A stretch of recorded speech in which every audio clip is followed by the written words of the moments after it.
There we go. Hello, everyone. Welcome to the History Valley 9 p.m. show with your host, Jacob Brumman. All right. Let's talk about some things tonight. We'll wait on some viewers and then we'll get started.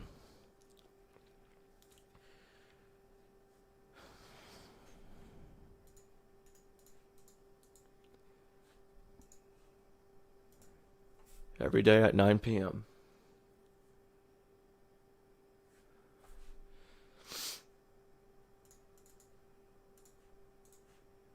All right, we got one viewer. Let's see what else we can get.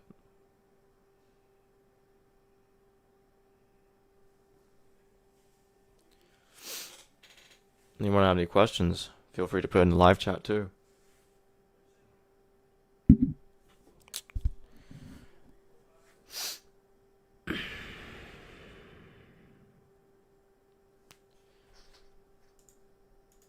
While we're waiting on viewers, I'll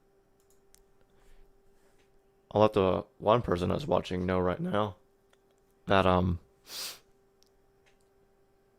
going to be putting out a very important show tomorrow.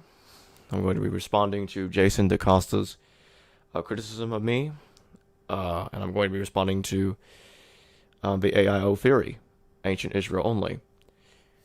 For those that don't know what that is, Ancient Israel Only is a theory in which states that the entire Old Testament, all of it, both Old and, the entire Bible, both Old and New Testament, I meant to say, is entirely about Israel only, and that the Gentiles are actually the lost sheep of the house of Israel, or in other words, everyone, every person are Israelites.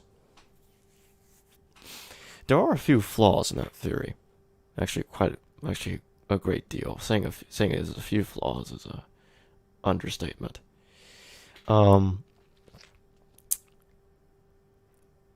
They argue that the Bible is not for anyone today. Well, in a way, that's a preteristic point of view, and they are preterist. I don't have a problem with preterism. The preterists, I would say they are right, because, well, the entire New Testament preaches at the end came in the first century.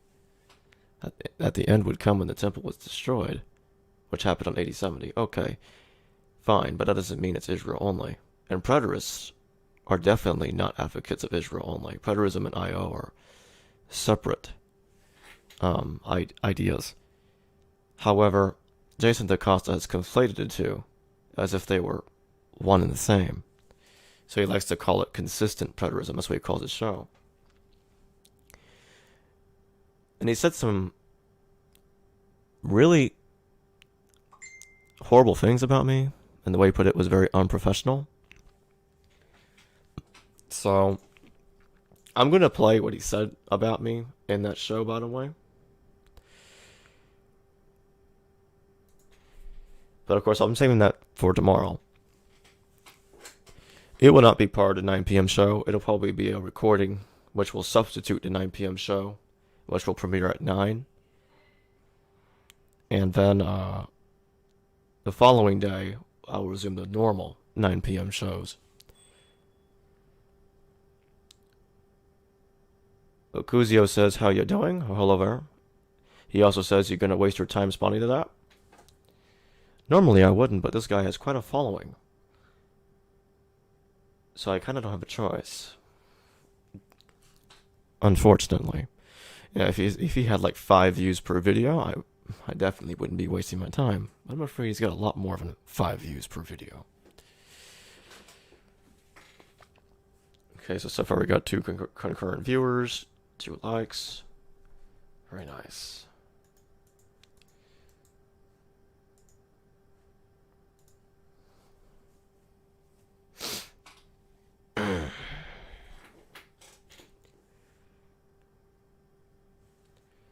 So, let's go back to problems of Israel only. So with Jason DaCosta's logic that from an Israel-only interpretation of the New Testament's events, the theology of the New Testament, he also says that the people that believed, the people that were given powers by the Holy Spirit, because he actually believes in the entire theology of the New Testament, he just says it's no longer true today. The reason why the Christians no longer or cannot possess the power of the Holy Spirit is because the Holy Spirit has left the presence of the earth back in 70 AD. So ever since 70 AD, Christians could not demonstrate those powers, apparently. The problem with his logic is, even if we assume all of that other stuff is true, he says that the worshippers of Jesus had been taken from this world. Okay, but I thought everyone are Israelites. How can everyone be Israelites and the followers of Jesus be taken up from this world at the same time? That doesn't make any sense. So, are they like more real Israelites than the people that exist today or something like that? Of course, he would respond by saying, I'm misinterpreting his claims, as he often so claims of his critics. And he'll say, well, what he's saying is the closest followers of Jesus, like the 144,000, apparently, were the Israelites taken up into heaven with Jesus, or wherever Jesus is at. Well, okay. It's kind of a nice excuse to brush that criticism over. I can almost guarantee all of you that's exactly how he's going to respond. However, since Jason DaCosta doesn't care about dating of the New Testament, because dating is important, and he also doesn't care about the differences between the different texts in the New Testament, he'll just tell you that the entire text is unison. The problem is the 144,000. I'm going to go look this up real quick to make sure I'm not misremembering any of this. The 144,000, as far as I know, are only in the book of Revelation. Okay, good news. I am not in the wrong. It is only in the book of Revelation, exactly as I thought. Okay. So let's talk about this. The closest followers of Jesus would experience the final judgment. As discussed in the Gospels, Jesus told his closest disciples that you will not taste death. Some of you will not taste death before the Son of Man returns. The Gospels never mention the 144,000. The book of Revelation does, though. Now, of course, the evidence indicates that it's more likely than not that the author of the Gospel of John is also the author of the book of Revelation. Okay, well, fine. But even if he were, it's only one point of view out of 4 different points of view. And that's, of course, only talking about the Gospels. I'm not talking about the entire New Testament. The entire New Testament has way more than 4 different points of view. You have Paul's point of view, for starters. Then you have pseudo-Peter's, pseudo-James, pseudo-Jude, and pseudo-John's points of view as well.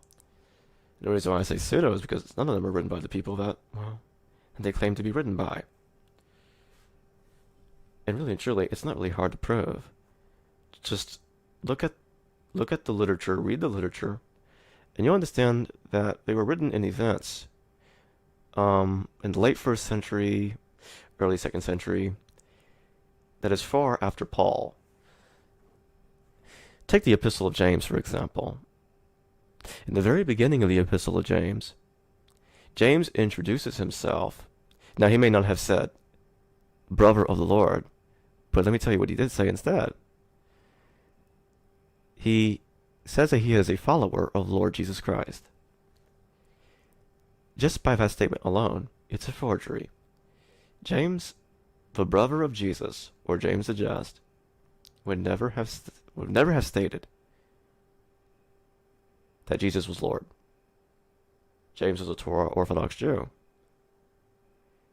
And Jews made it pretty clear, especially in the 1st century CE, that they would rather be executed than call another man brother of the Lord. They would not ever equate a man with God. They would never put them on the same par. So, with that logic in mind, with those facts in mind, We know the Epistle of James could not have been possibly written by the James it claims to have been written by. Now, some will say, actually many will say, well, the text doesn't claim to be written by James the Just. Perhaps, but it is certainly trying to insinuate it by the way it has James speaking in that epistle. It's close enough. It's almost like it was claiming it without claiming it. Now that might sound like a contradiction, but I'll explain that. It's like it wants you to see, to interpret it as if it were James the Just, but it doesn't want to admit it. The forger does not want to admit it. So that way, you can't necessarily accuse him of forging it either, because he didn't quite go all the way and say it directly.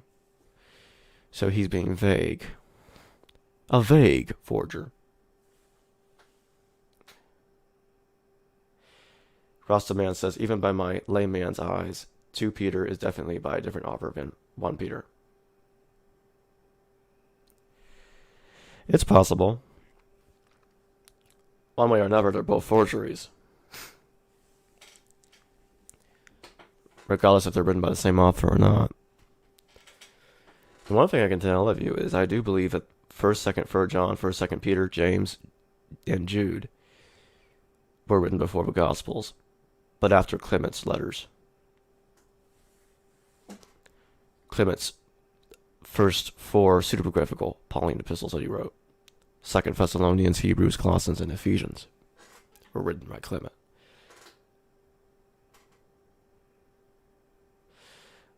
Ocuzio makes an interesting claim here. He says, I think it was written by the same forger of the James letter, the author of Apocalypse of James. I would have put in there another V, so it would be the author of the Apocalypse of James, and he specifies in the next comment it's 2nd, so 2nd Apocalypse of James. Are there theological parallels between the 2 texts?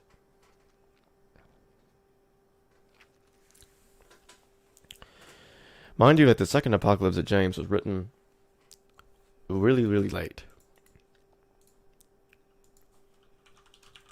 Let's take a look at something for here. It's a 2nd century text. Okay, that's the problem. And it was written around the same time the Gospel of James was written. Now, those 2 texts were probably written by the same person. I need to brush up on my knowledge on the Gospel of James to be certain. But I would say those 2 are most likely written by the same author based on my current knowledge, but I could very well be wrong. The 2nd Apocalypse of James makes the claim that Theudas is the father of Jesus and James. And I can tell you right now, the Epistle of James is trying to avoid tying James, the brother of Jesus, into the Messianic movement. It's trying to make him a follower of Jesus, calling him Lord. Now, the 2nd Apocalypse of James, I admit, is doing something similar, but it's not being consistent. From the very first verse, it calls James the son of Theudas and Mary. Now, the question is that Theudas the same one that rebelled at the Jordan River in the AD 40s? Or was that actually Judas the Galilean? I'd say it's Judas the Galilean, because Josephus actually tells us he's the father of a James.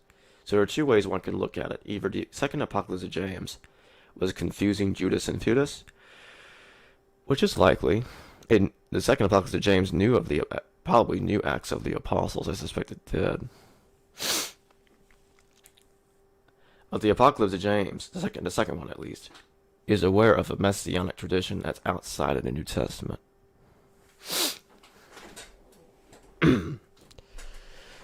So I would say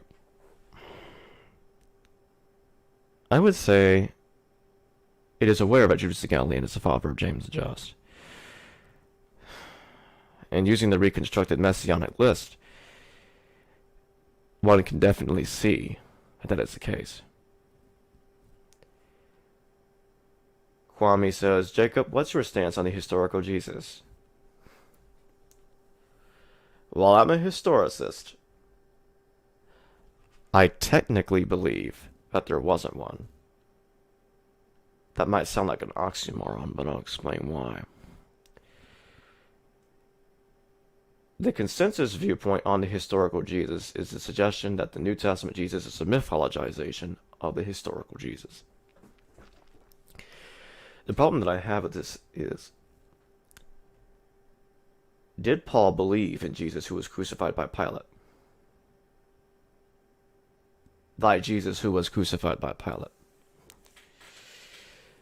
And the inescapable answer to that question is no. That's not even a matter of opinion. Paul is tap dancing the martyrdom of Jesus to the point in which,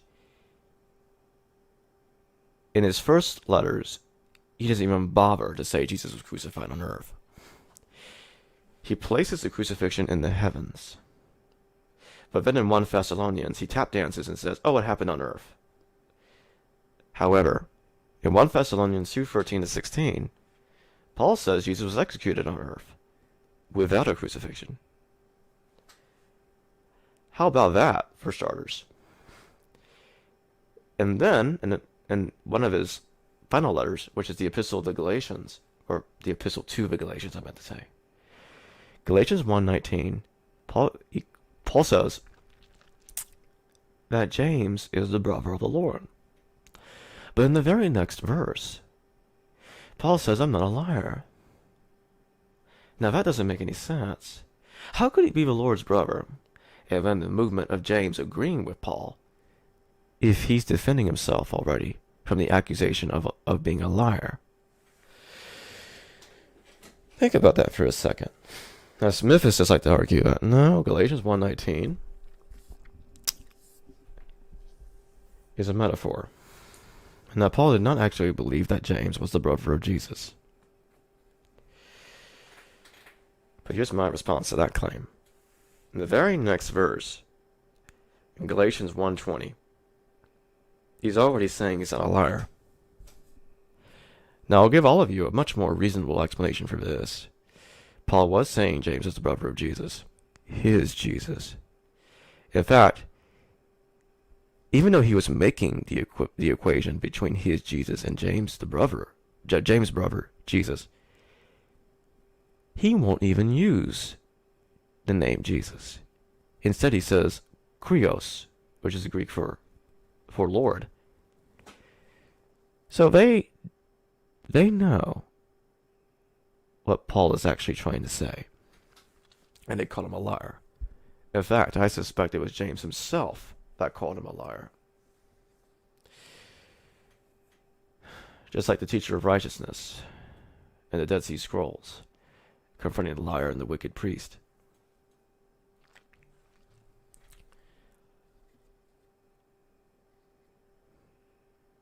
It's important that we see that, because once we do, it becomes ever more clear that Paul's Jesus is not the same one as the brother of the historical James. So now we have a problem.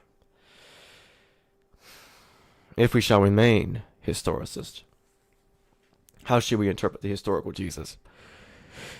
Is it whoever is the brother of James, or is it the one that Paul is talking about? I may have called Jesus the brother of James to be the historical Jesus. Because in a way, he is. Because he's the one the gospel version of the crucifixion comes from. The one that 1 Timothy is talking about. The one that Paul is talking about in Galatians chapter 1. At least in verses 19 and 20. However, is that the original Jesus? Perhaps we should understand that the historical Jesus and the original Jesus might very well be two separate things. Scholars might be puzzled by that by responding in which they would most likely say, how could the historical Jesus not be the original Jesus? Well, because Paul was purposely trying to imagine his Jesus as not necessarily being historical in the way we understand Paul's viewpoint was a mytho mythohistoricist position. What is a mythohistoricist? Someone that starts off of a mythological Jesus, and then he conflates him with a man almost immediately after his ministry starts. And that's exactly what Paul did.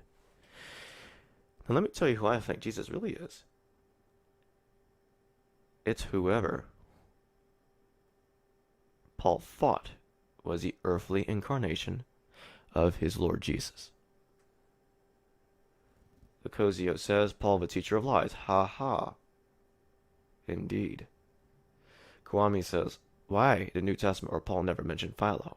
Wasn't he one of the wealthiest Jews in the first century? Well, he certainly was one of the wealthiest Jews in the first century, one of the most wealthiest.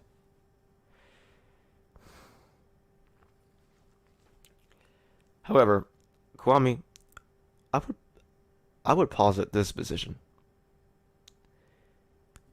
I would think about the possibility he did mention Philo, but it was interpolated out of the New Testament, removed out of the New Testament by a redactor. There were names taken out of Paul's letters and replaced with pseudonyms. That's definitely a fact.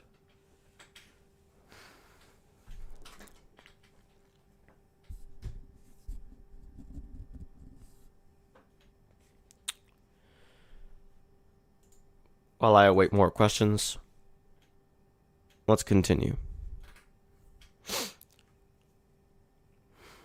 So, we can rule out Paul Jesus as being the brother of James. That's not the brother of James. So we have a problem. By 1 Thessalonians and by Galatians, Paul is conflating his Jesus with the brother of James. He didn't start out with preaching Jesus, the brother of James. He started doing the exact opposite. He was preaching an entirely different Jesus altogether. Remember, Jesus is a common name back in those days. It was a common name. In a way, it still is.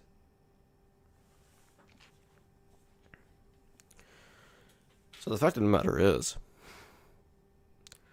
if Paul is tap dancing in 1 Thessalonians and in Galatians, that means a euhemerization is in progress at that time. In Philippians, Paul says Jesus became a man. And in Galatians, he says that Jesus was born of a woman. In Romans 1, Jesus is a descendant of King David. These are much later letters, written long after Paul's lost letter to the Corinthians, and then 1st and 2nd Corinthians.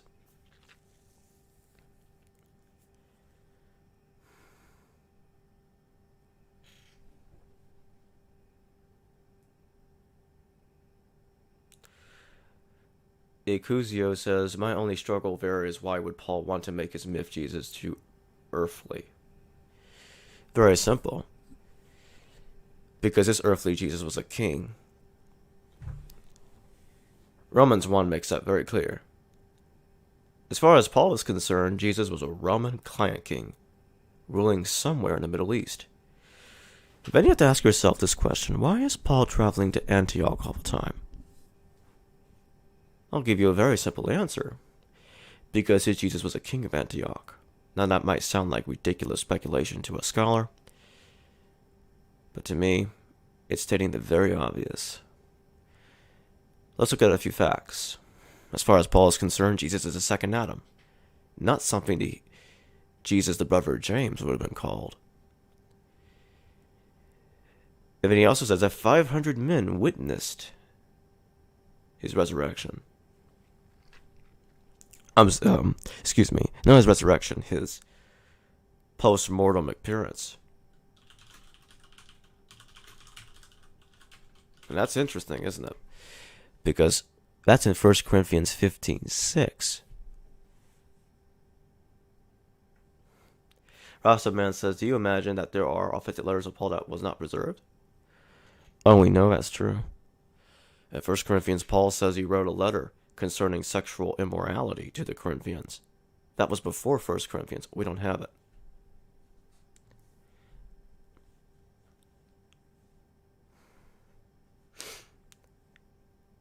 So, yeah, he wrote letters that were not preserved. That's for sure. And technically, if you think about it, the 7 authentic letters of the New Testament, which have been interpolated, by the way, are not even perfectly preserved copies of the original. It's not. It's interpolated copies. So technically speaking, we don't really have the authentic ones unless you say deconstruct the interpolations and remove them out of the Pauline letters. Then we have the original. Well, that's one way of doing it. So we do have them as long as we understand our interpolations. The interpolated Pauline epistles, which are the ones that we actually have, post-date Josephus, and are using Josephine terminologies. The interpolator is using Josephine code names to replace the names of other characters that Paul mentions in his letters. Or I should be calling them historical figures, not characters. However, they were mythologized later, so they kind of became literary. But but that wasn't how it started out originally.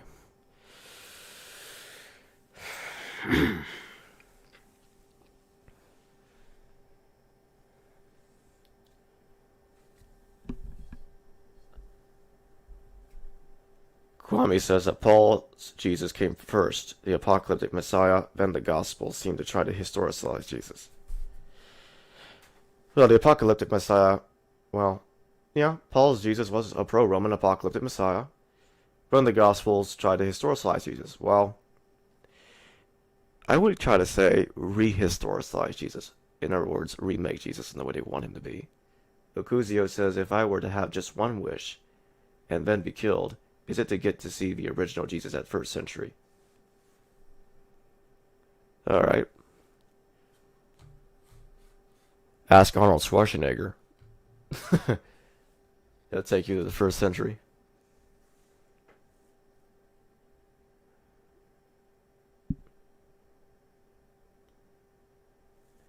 Kwame says, or I'm bugging. I don't know what you mean by that. Christopher Malloy says, what do you make of the term for those who have ears? I think it means people that will listen to them with their ears. Because there are those that have ears that will not hear because they won't listen.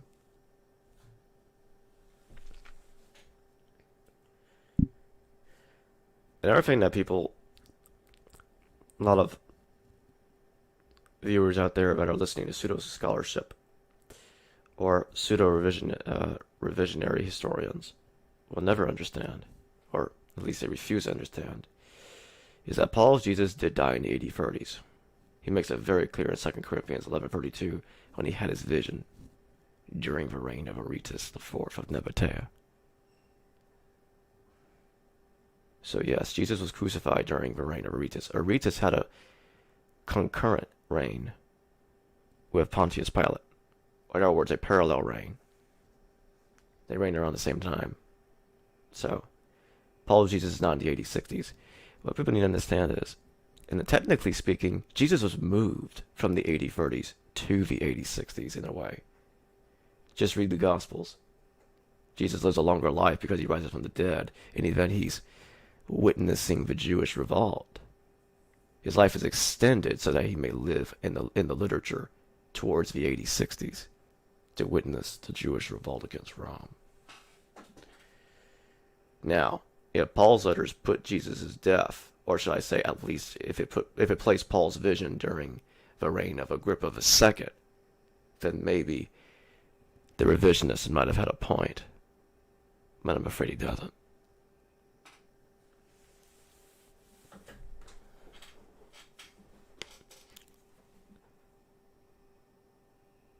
Wick says, can you pinpoint to us Saladin and Jerusalem battle took place?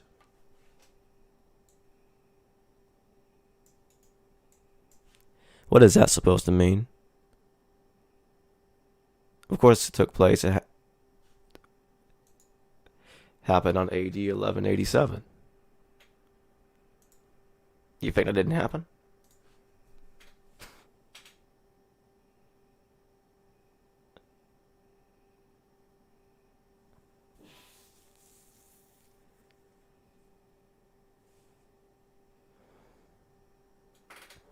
I await your answer, Wick.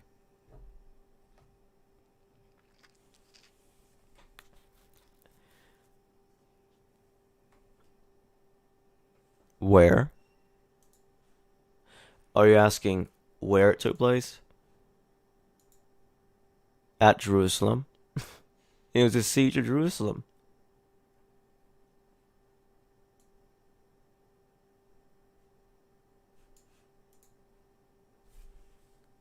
Rev 47 says, yeah, the way Jesus talks at the end of Mark is as if he is at the precipice of the Jewish revolt in the 80s, 60s.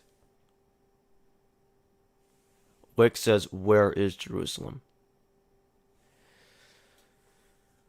Oh dear. Here we go. Where is Jerusalem? Alright, Wick, I'm going to guess you don't believe Jerusalem was where it was originally stated.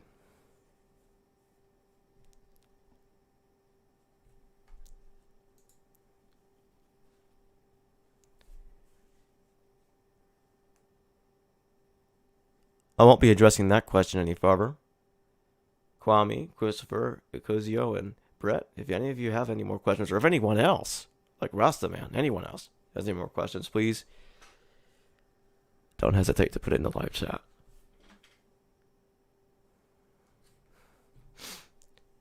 If any of you viewers are not subscribed to the channel, please proceed to do so. Would appreciate it. Trying to get this channel growing. Every like and every sub helps grow this channel and the algorithm.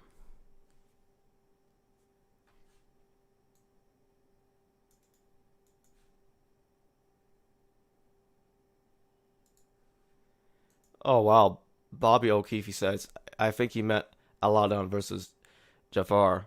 Huh.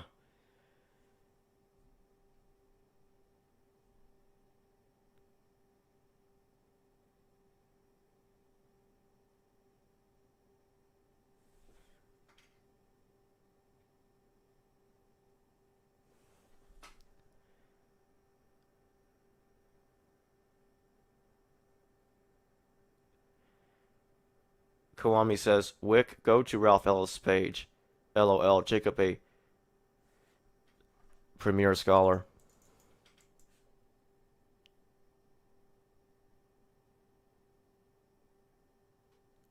Premier scholar. Appreciate that, Kwame. Yeah, Ralph Ellis is out there just preaching nonsense. John Guyer says, do you have a Patreon account?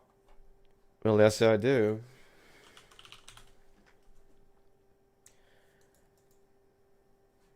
It just occurred to me after reading that, after reading your live comment, John, that I should have posted the Patreon link into this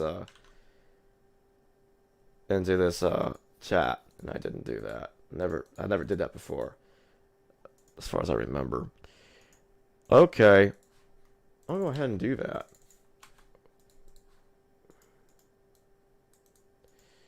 I'm gonna post a Patreon link. If any of you want to, check it out, go ahead.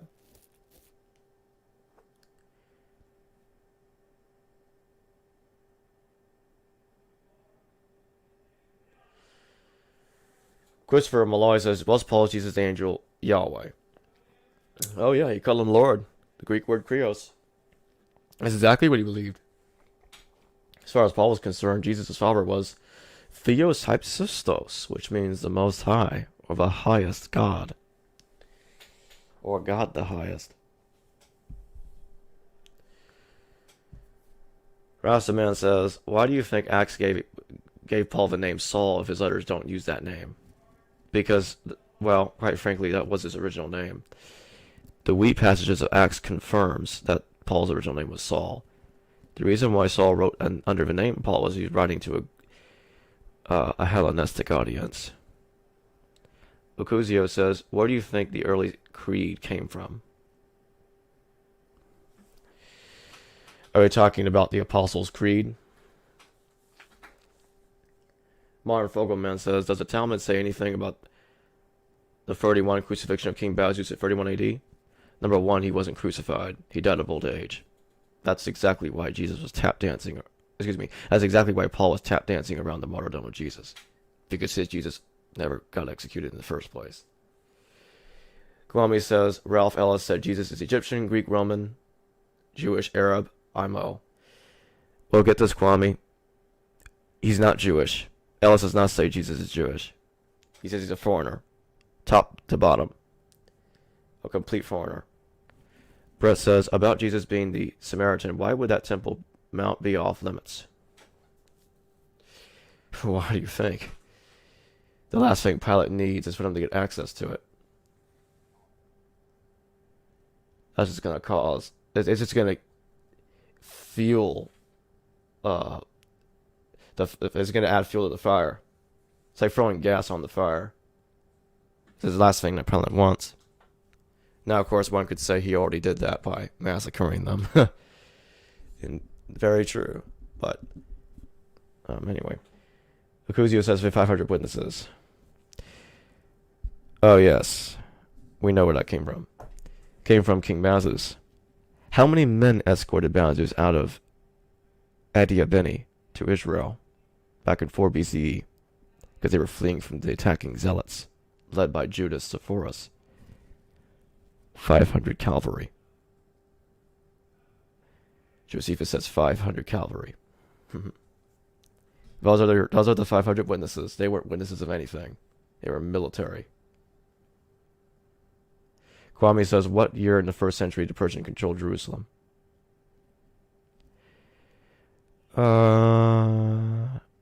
Never.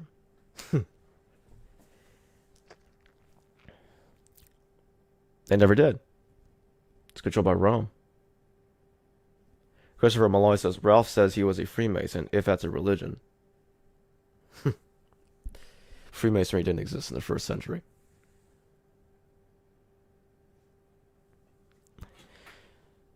Ecosio says, whoa. Brad Forsyth says, I read James this morning. He never referred to himself as a brother of the Lord. I know that. I just said that earlier. The Epistle of James never says that. Rastaman says, is it all plausible if, according to the text, Christianity was so widespread that Pliny never heard of Christianity? Well, not everyone's going to mention Christianity. Okay? People need to understand this. Even back then, when it was rare for a historian to write anything, in those days, you can't expect everyone to talk about everything. Just like even in today's world. Not everyone talks about everything that's happening. You have to take that into consideration.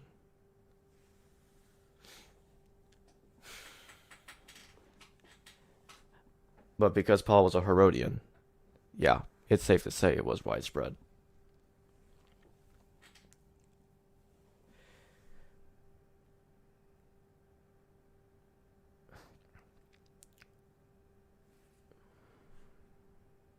Let's see what else we have going on here.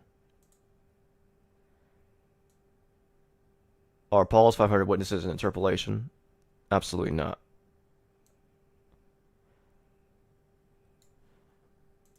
Reuben says the Greek word tekton means craftsman, could be an allusion to Freemasonry.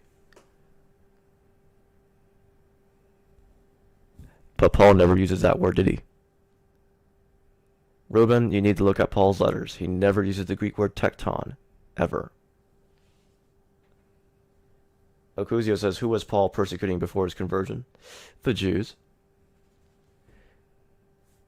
And he still did after his conversion, too. So, his conversion hardly changed anything. Technically, he never really had a conversion. He was a Christian from the start. Christopher Malloy says, are Paul's 500 witnesses interpolation? No. Paul was dependent on the Chronicle of Antioch, or Dessa, a source that Josephus used, or the Chronicle of Adiabeni. Remember, Christopher, there are too many parallels between King Bazus and Jesus for that to be an interpolation. Way too many. Paul's tap dancing of the crucifixion is technically another parallel in itself. Brett says Freemasonry was around in those days, but it was a trade guild union, not a speculative fraternity. Or I suppose you could say a predecessor. I'm fine with that. Kwame says Parthia controlled Jerusalem in 37 BCE. Okay, but you said first century. You didn't say that was BCE, by the way, when you said that. So I thought you meant first century CE. Specify that next time. So yes, you are correct. Parthia did technically for a brief time in that era. Martin says, what do you think the consensus of historians will do with your conclusions? I don't know. It's hard to say. I follow the consensus mostly, but there are times I have to disagree with them. Um, but it wouldn't surprise me if they just said they're going to that it wouldn't surprise me if they dismiss it, because remember, this is what I'm going to say. I'm sure some of them see this might piss them off, but I'm afraid, as far as I know it, it's what I know to be true. Academia is not necessarily for independent researchers. It's for, they're not even discovering ideas. They academics prefer that you do that outside of academia, even if you have credentials. Academia is only following the consensus point of view until disproven. And the interesting thing is, they're not closed-minded. They're actually not closed-minded. It's just the way they want the process to work. Now, if you ask them, they might say I'm misinterpreting it, but I'm afraid even if you look at the results, that's how it comes out. You can still be a consensus follower, a consensus scholar. One can still be those things and be working outside of their paradigm. It's just the way it is. It's just the way it works. I'm not sure if that's the smartest way of doing things, but it's the way they do it. It's the way they roll. Anyone that gets the credentials and just decides to follow the consensus only without developing innovative new ideas, they might develop some new ideas, but it's so rigged up to follow the consensus point of view that it's not really that much of it. It doesn't really tell you much of anything more. Not rigged, I should say polished. I used the wrong word there. It's so polished up to follow their point of view, it ends up not telling you much of anything else. Like some scholars saying, "Oh, I detected that maybe there was a page in the gospel that wasn't originally there." Oh, that might tell us something about the original, what it looked like. But in the long run, does that help with the origins of Christianity? Not really. Paul is more important.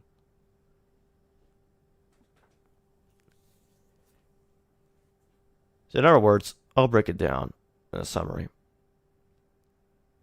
You wanna make money and spread ideas quickly? Consensus. Want to develop new ideas while following the consensus? Independent. And I call that independent academia. Now, you could also call that an independent researcher. Anyone that does that is an independent researcher. But then you have those that masquerade as independent researchers. These are the ones I call totally independent. Totally independent researchers are typically pseudo. They branch off of consensus so much, you end up with somebody like Ralph Ellis.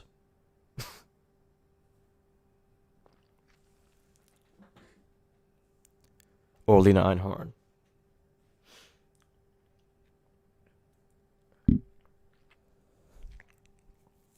And technically, you could say Joseph Atwill. While I do find Atwill's ideas to be fascinating, first off, from what I can tell, he got his ideas of a Titus Jesus typology from Valiant. That's number one. Number two, Shakespeare's Messiah definitely makes it clear in my opinion, more clear than Caesar's Messiah ever did. That Atwill has gone so far off the deep end that, well, he's not an independent academic. You just can't call him that. Doesn't make any sense.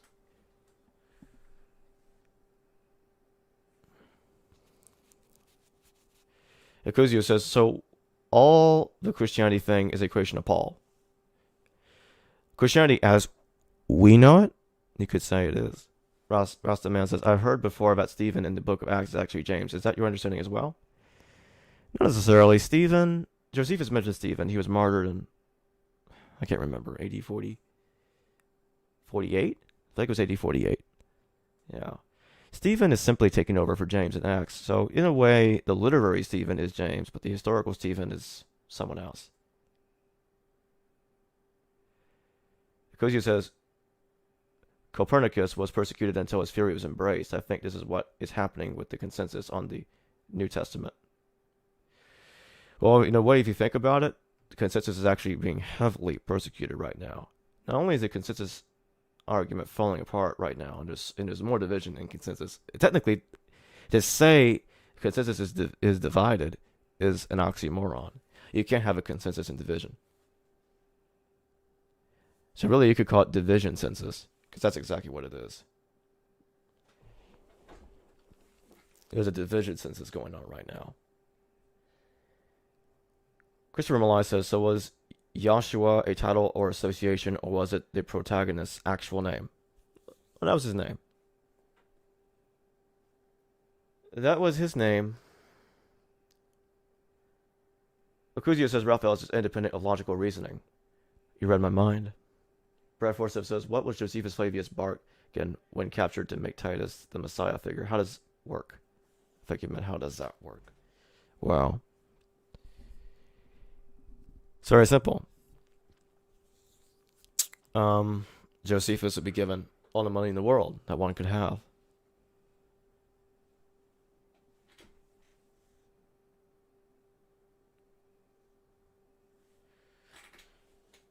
Brett says, oh, never mind, I already read his comment. Ecusio says, I mean the independent researchers like you are being dismissed like Copernicus. The good news is, I wasn't dismissed by Professor Eisenman. In my first interview with Professor Eisman, he told me, this is what he told me about King Bazus. I may quote this in my book or on a back cover of a book. He said, and I'm going to try to quote his exact words. If what you say is true, the walls of Jericho will fall. I believe those were his exact words. But he did say the walls of Jericho would fall. If what I said was true. For sure. Yeah, I'm pretty sure those were his exact words, the entire thing. From start to finish. Martin Fogelman says, you have a specific person with time and data about this Jesus. What is your differences exactly with the consensus?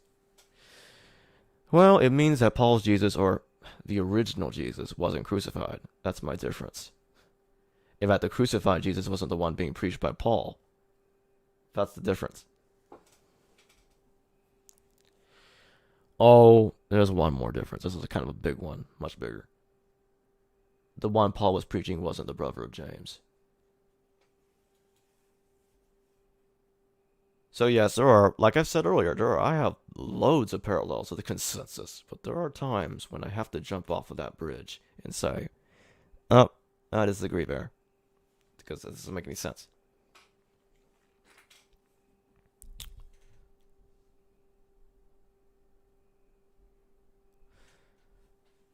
It really isn't hard it's not hard to predict what they would say. It's like they'll probably just laugh and say, Paul wasn't preaching that Jesus was a king, much less king of Antioch.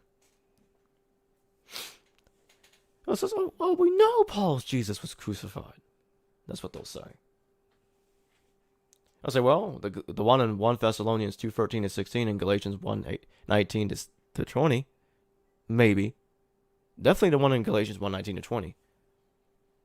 1 Thessalonians 2:13 to 16. It's like he's trying to conflate his Jesus with the one that's Oh, he's doing the same thing in Galatians anyway, in 1:19 to 1:20. That's just him attempting to conflate his Jesus with a different one. That's all he was doing.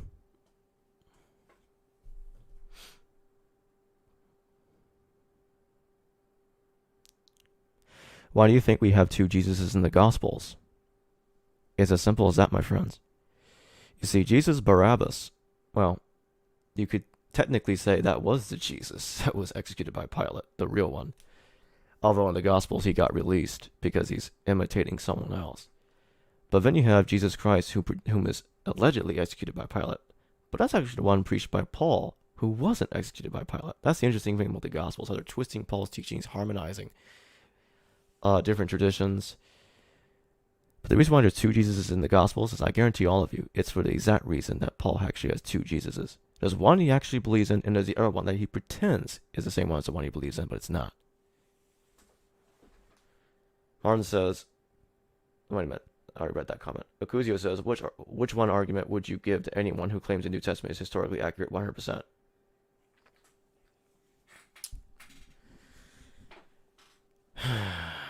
No serious historian makes that claim. And from top to bottom, it's 100% accurate. Ironically, I have to mention Ralph Ellis again. Because he claimed that it's entirely accurate. It's just misplacing on purpose the chronology, but it's entirely accurate. He's the only one making a claim anything like that, like what you're saying. Unless you want to ask a theist. Christian historians, they'll say the whole thing is accurate, but they'll either somewhat, partially, halfway, or completely disagree with each other on the whole thing, or nearly the whole thing.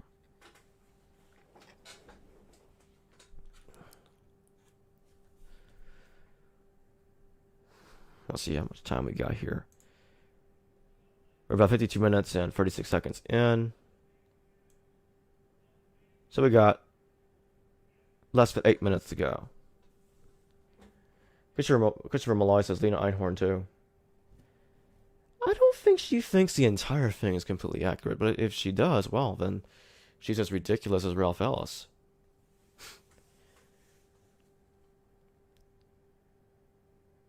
Speaking of Lena Einhorn, I'm not going to say too much about this. There was an attempt to get me to do a video with her recently by other people. And it didn't end well. She ended up not responding to the person trying to organize it.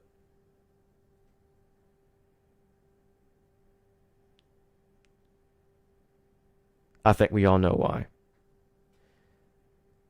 This was supposed to be about her and I disagreeing with each other on if James is the Egyptian or not.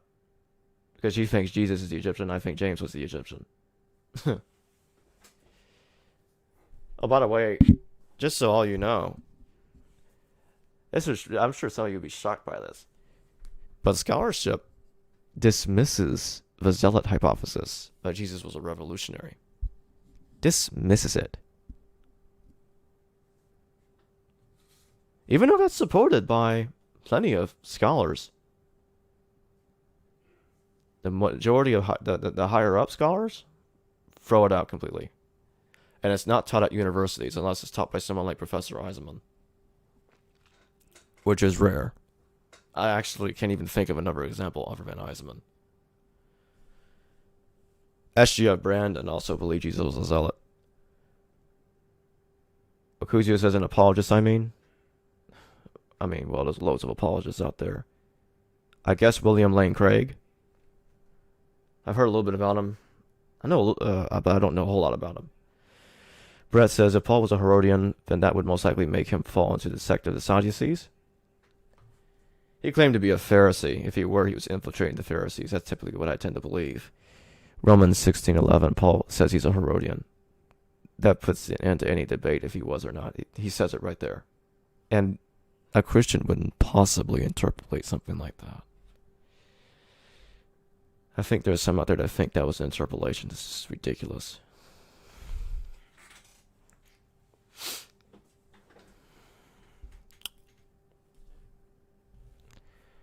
Okay, let's take a look at some stuff here.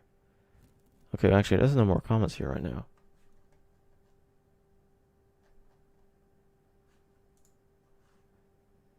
Hey guys, if any of you want to support this channel, please go to that Patreon. Oh, I feel like I need to tell you guys about this. And PayPal? Let me know if any of you donate through PayPal. Please let me know. Just want to point that out there. If any of you donate through PayPal or have donated through PayPal, please let me know. Okuzio says the shared sermons of Jesus in the synoptics portray him as a Qumran. Oh yeah, Sakari. Absolutely. The one that's James' brother, at least. Not the biblical Jesus, not the Pauline Jesus, not the Roman sympathizer, King Jesus. He's definitely the last person to be a member of the Qumran. Martin Fogelman says, would you call Paul a mega church type of preacher because he accumulated so much money? Oh yeah, definitely. He got the money from the Herodians. At least for starters. That's for sure.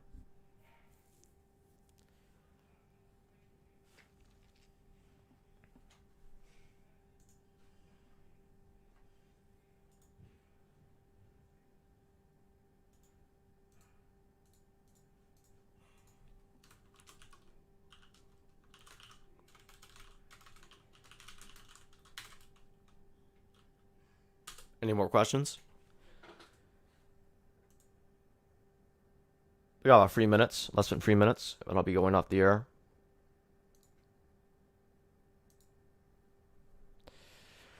Oh, I don't say this enough. If any of you want to continue any conversations with me or start a conversation with me, friend me on Facebook or join my Discord group.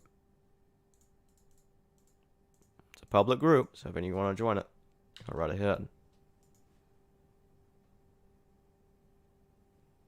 Okuzio says, when you publish your book, would you give us an early access? We'll see.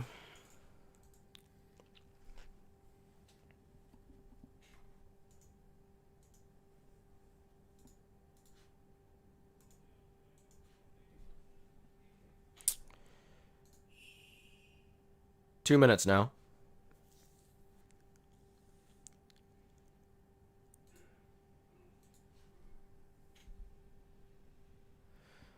I got some videos coming out pretty soon. I'm hoping they're going to be very controversial. Hopefully, it'll get this channel the attention that it needs. Martin says, when was Paul at his most successful time? What years? I would say from 47 AD to 62 AD. But after 62, he started falling off the bridge. James, the other son of Zebedee, was killed by Herod with a sword. Is there another source besides Acts that describes the same? I don't understand what you were writing in the last end. I think you misspelled a word. Okuzio says debunking the resurrection would give a lot of views. Well, I got something better than that. But I don't know. It's a good one. But okay, Brett corrected it. He said or different death. Okay. I think James, son of Zebedee, was pro-Roman. Because as far as I'm concerned, Zebedee is King Bazus. In Greek, Bazus is actually called Basios. In the Greek, Zebedee is called Zebedios. Oh, by the way, Basios has a son called Jason. Remember, Bazus is also called Zemaris. It's never rendering of his name. Jason was a king. The next one after Zemaris. Because he's Azates. Jason is Azates. That's his Hebrew name. Yaakov. That's where they got James, son of Zebedee from. He's a son of Bazos. And that would require believing that Philip is Jassam's son, whom was the third king afterwards. Well, or the next in line after Jassam, I meant to say. He would have to be King Abgarba VI. That's Philip the disciple. Or the evangelist, same person. Alright. Time's up, everyone. It's 1 hour into it. I'll be seeing all of you later. Thank you for watching. Please don't forget to like and subscribe to the channel. It would be going a long way for supporting this. And if you want to go further than that in supporting this channel financially, check out PayPal, do super chats and future live videos, or go to Patreon and donate monthly. Pretty soon here, I'll be launching YouTube members on this channel. So if any of you don't want to do Patreon monthly, you can do YouTube membership monthly to my channel instead. Anyway, I'll see all of you later, and I'll let you know if, as soon as that's available. I'll read a couple of final comments. Kuzio says, keep up the good work, man. Whenever you want me to join, I'll come. Well, here's how I work. If you want to join, let me know, and I'll bring you in. Same goes with the rest of you. Christopher Malloy says, good night, Jacob. Okay, good night, Christopher. I'll see all of you later. Night.